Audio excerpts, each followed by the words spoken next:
Tfue by throwing my steak out a window. Last night, my wife's boss from her brand new job invited us over for dinner. On the drive over, my wife reiterated many times to me just how important it was to make a good impression. I scoffed and arrogantly informed my silly wife that I always make good impressions. My wife's boss is a single lady in her 50s, so it was just the three of us.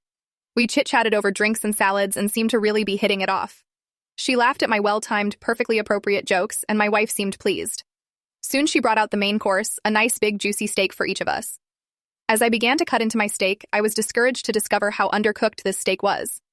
Now I've had my fair share of rare steak. I prefer medium, but I can handle rare. This was several minutes on a hot grill short of rare.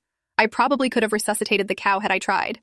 Instead, I sat there fidgeting with my knife and fork, worrying about how I was going to get away with not eating this steak claim veganism. No, I'd already feigned great enthusiasm upon seeing the steak. Just then, our hostess excused herself to the kitchen to take care of some dessert preparations.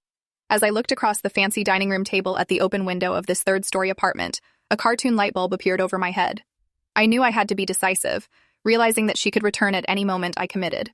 I grabbed the steak with my hand, gently shook off the juice, and executed a perfect throw right through the center of the open window. Here's the big time. F you. The window wasn't open. It was the cleanest fricking window you've ever seen in your life. That is until my mostly raw slab of steak slammed up against it and slowly slid down, leaving a trail of bloody juice in its wake. My wife, whose steak was a nice medium rare and was unaware of my predicament, turned jaw-dropped and stared at me like I was an alien from another planet. This look then slowly morphed into more of a, "there is no place on this planet you can ever hide from me" expression of demonic anger. My wife's boss heard the thud of the steak on window impact and came quickly.